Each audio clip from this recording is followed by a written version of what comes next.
Hi, chess fans. This is John Hendrick here with episode number 2 of our bird training game series. Today, I'm playing Anil, a very strong opponent from Turkey, a really talented kid, and he defeated me last time I played the bird with the Fromm's Gambit, but I studied that a little bit. So now the game goes f4, d5, knight f3, c5, e3, more of a standard variation. I'm going to pin the knight, which is a very common theme here in this position. And Anil added more time to my clock. That was very polite of him. So let's enjoy this bird game. And so this is going to go on YouTube, guys. So okay, so bishop d7. So he doesn't want me to double his pawns. It makes sense. So let's fianchetto our bishop on this diagonal.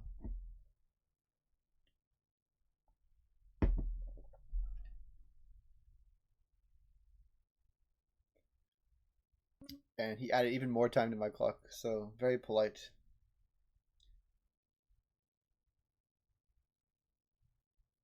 And now, earlier my face was covering the board, but now the pieces are covering the board, which is what you would expect for a chess game. And shout out to Chess Kudo, who is struggling badly, not terribly at the moment, but not doing that well either. We wish him the very best, and shout out to this wonderful streamer who does puzzles, and shout out to Chess Kudo. Shout out to Chess Kudo. For hopefully, let's wish him a speedy recovery from the coronavirus. And let's go knight e5, and we're aiming to double the pawns.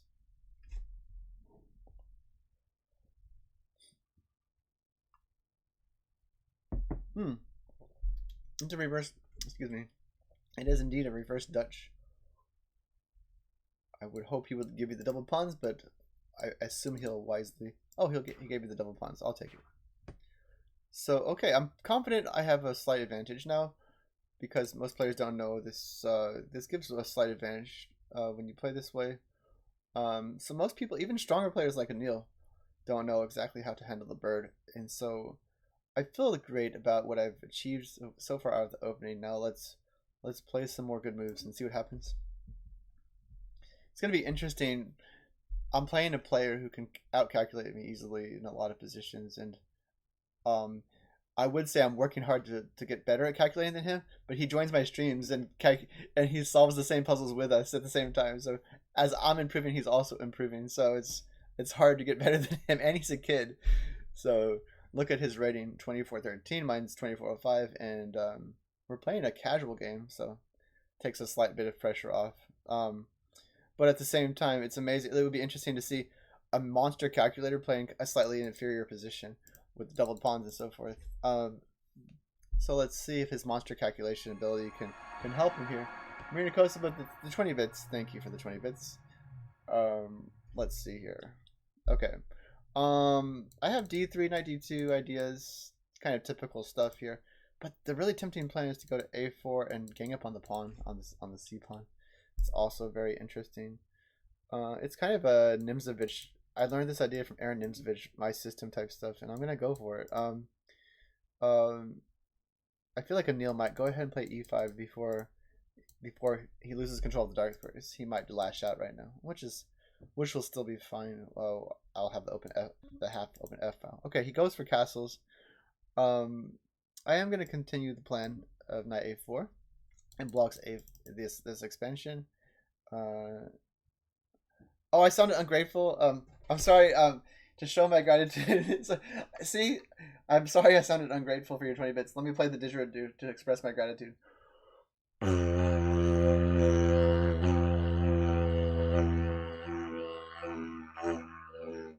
I don't. It's not that I was ungrateful.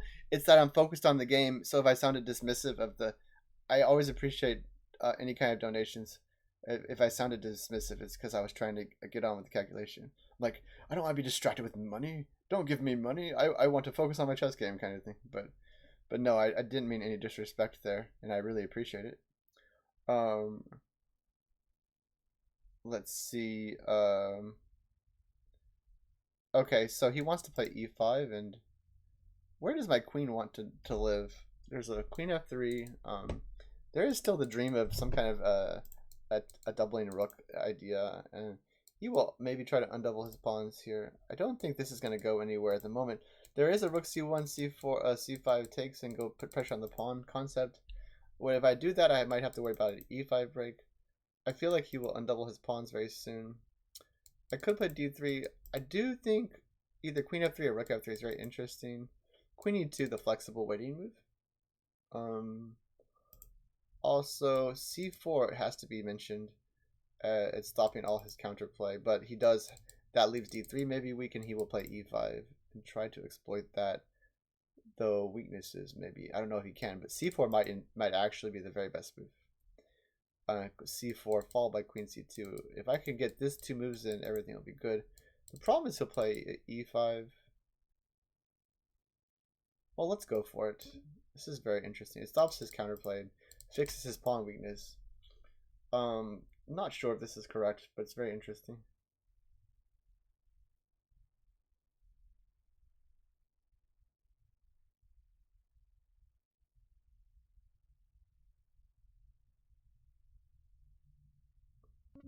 Yeah, the Dutch is a reverse, but yeah, as I expected, Anil does not shy away from the opportunity to free up his position. Yeah, definitely. And he's opening the position as soon as I made a weakness. He smells the weakness and he opens up the position. He literally smells it. No, not literally, but okay. Bishop takes. My plan was queen c2, and to try to cover the weaknesses a little bit. Bishop takes, knight takes. I might be able to get mine, or even queen takes. Queen takes leaves me a little weak. Knight takes, I can still go back to a4 if I need to. And I'm still going to target the weaknesses in the endgame. My d-pawn has a potential to be slightly weak. Especially if I play d3, I can have targets on these two squares. So I might have to keep it on d2 for a while. Might have to keep it on d2.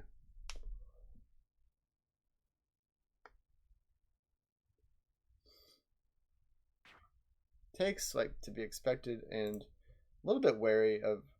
I wouldn't mind the idea of taking back with the knight. Of course, he wouldn't do it, but it would make me very happy.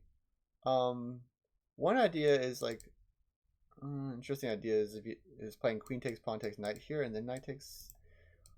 So queen takes, but if he takes, pawn takes. And his pawns look very weak, but my pawns are starting to look weak as well. And this seems to cover my weaknesses better. I'm gonna chicken out and play this move, but he does have a beautiful centralizing move. But I do have a doubling rook still, so I think this is more solid. Maybe queen takes b2 is more interesting. Even there's like sacrifice ideas sometimes, but I went for the solid move, especially the time. My time's like almost half. My time is halfway gone.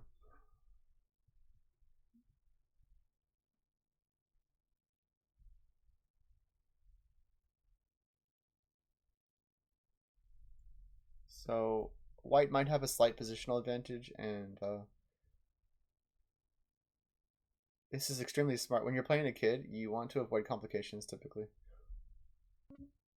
I treat kids like weaker engines. Like that's my mentality when I play them.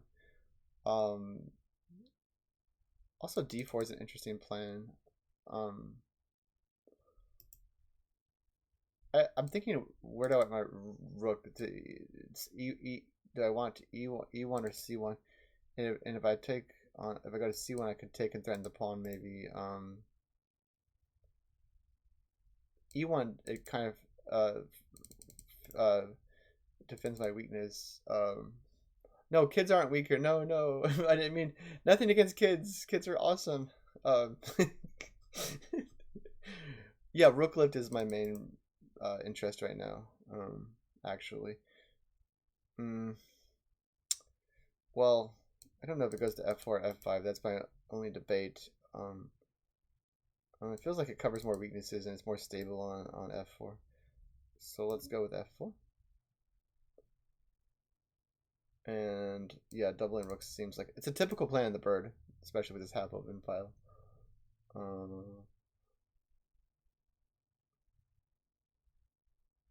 Yeah, it's playing out kind of how I projected.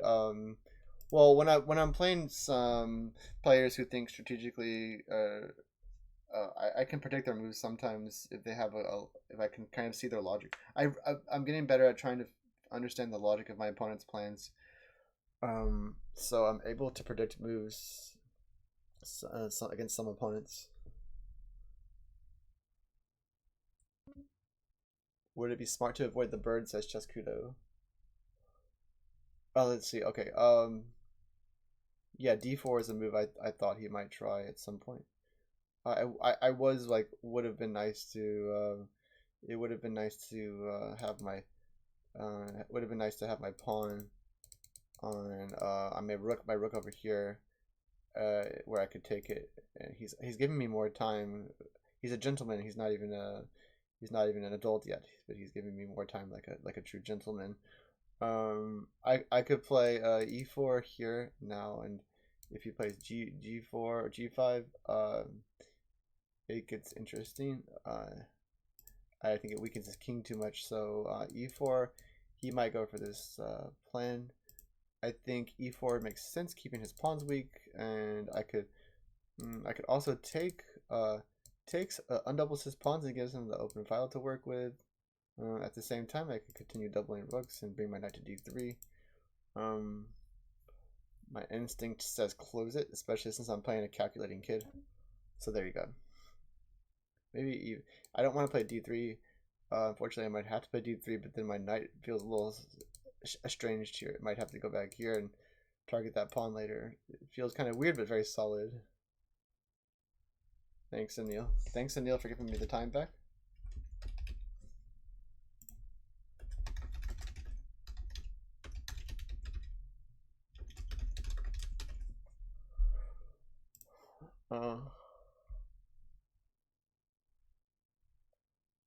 You are a gentleman and a scholar, Mr. Anil, from Turkey. Okay, d3. I did not anticipate this move. I think he will take this back, and well, he's challenging me. I could play queen c3 and allow this move. That looks pretty awful for me. I could back down, and that feels awful because queen e5, so I have to take the challenge. Maybe I'm just losing after queen d6, but I would have e5 there. There's lots to calculate. He complicated the position, which is great for him. He's great at calculating, so that was a very smart sacrifice. It's interesting also.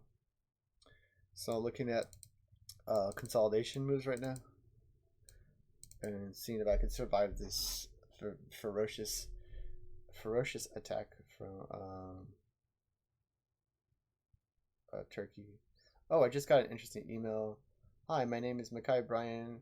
I think I could help Foundation Chess slash $100 a year on high-speed internet. We work with so and so. Oh man, more spam. Okay, let's not get distracted with spam. Let's focus on the chess game. What am I doing? What am I doing? So many spammers these days.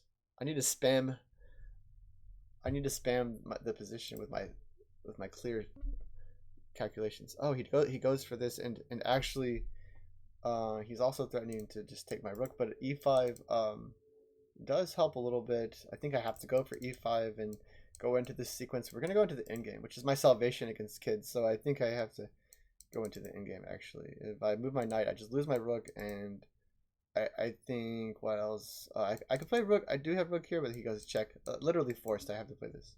It stops the queen check, and he goes for this line I have to take here, and maybe he'll take here. Very good. Yep. And so, oh, he takes right away. I thought it was interesting to keep his rooks more active, actually. Now in the end game, and that's my comfort zone. It's like if you guys like bread and butter or oatmeal, I like the end games.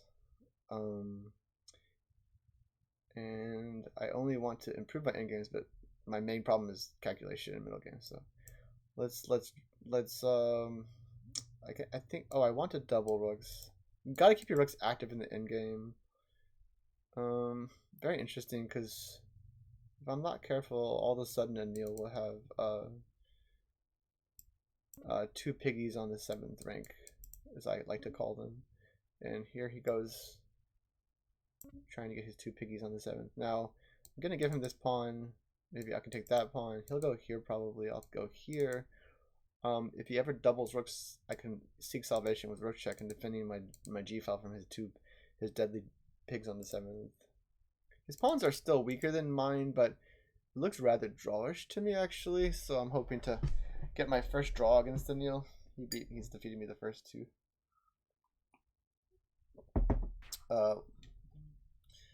Allowing check here. I can't resist this one. I could have taken these pawns, but they're still weak. Why go for those weaker pawns?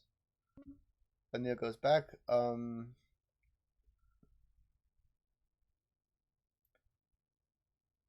Yeah, I'm gonna go for the pawn. If he goes 2 rooks on the 7th, I have mate in 2. Or do I? I thought I just have mate in 2. And that's a lucky finish for me. My first victory against Daniil, and that's a wrap on the training game episode number 2 for the Bird series. And I hope you guys have a wonderful day and a wonderful evening. Thank you, and please don't forget to subscribe and hit the bell icon, and I would greatly appreciate that.